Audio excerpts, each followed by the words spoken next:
வாங்க, தீர்க்கவே முடியாதுன்னு நினைக்கிற ஒரு பிரச்சனைய பத்தின ஒரு சூப்பரான கதைய பார்க்கலாம். உங்க வாழ்க்கையில இதை தாண்டவே முடியாதுன்னு ஒரு சவாலை நீங்க சந்திச்சிருக்கீங்களா? ஒரு பெரிய ஆத்துல நிறைய முதலைங்க. அதனால ஒரு பக்கம் தீவு, இன்னொரு பக்கம் கரை.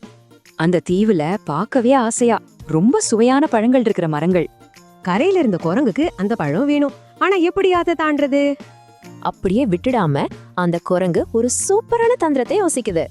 அந்த குரங்கு முதலைங்க ராஜா கிட்ட போய் ஒரு செம்ம ஐடியாவோட பேச்ச ஆரம்பிக்குது. அதுக்கு முதலே ராஜா எங்களை சரியா எண்ணுறது ரொம்ப கஷ்டம்னு சொல்லுது. இந்த கணக்கு போடுற பிரச்சனைக்கு குரங்கு ஒரு சிம்பிளான ஆனா தந்திரமான வழிய சொல்லுது. பிளான் ரொம்ப சிம்பிள். முதலைங்க வரிசையா நிக்கணும், நான் உங்க மேல தாவி எண்ணுவேன்னு சொல்லுது. விருந்து கிடைக்கும் ஆசையில முதலைங்க எல்லாம் ஆத்துக்கு நடுவுல ஒரு பாலம் மாதிரி நின்னுடுச்சு. குரங்கு தன்னோட வேலைய ஆரம்பிச்சிடுச்சு.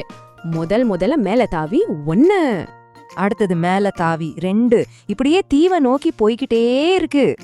ஒவ்வொரு தாவல்லையும் அது தன்னோட இலக்க ரொம்ப தந்திரமா நெருங்கிட்டு இருந்துச்சு. கடைசியா ஒரே ஜம்ப். குரங்கு பத்திரமா பழங்கள் நிறைஞ்ச தீவுக்குள்ள போயிடுச்சு. அங்க போனதும் முதலைகளே உங்களை ஏமாத்திட்டேன், உங்க முதுக பாலமா யூஸ் பண்ணிட்டேன்னு சிரிக்குது. நல்ல பழத்தையெல்லாம் சாப்பிட்டுட்டு திரும்பவும் அதே தந்திரத்தை பயன்படுத்தி கரைக்கு வந்துருச்சு. முதலைங்களுக்கு அப்போதான் புரியுது, தங்களோட பேராசையால முட்டாளாகி போயிட்டோன்னு. இந்த கதையோட நீதி என்னன்னா புத்திசாலித்தனம். ஆனா இதுல நாம கத்துக்க வேண்டியது இன்னும் இருக்கு.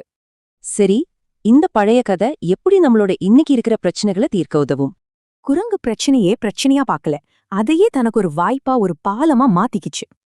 அதனால உங்க வாழ்க்கையில இருக்கிற தடைகளை பத்தி யோசிங்க. உங்க முதலை பாலத்தை நீங்க எப்படி கட்ட போறீங்க?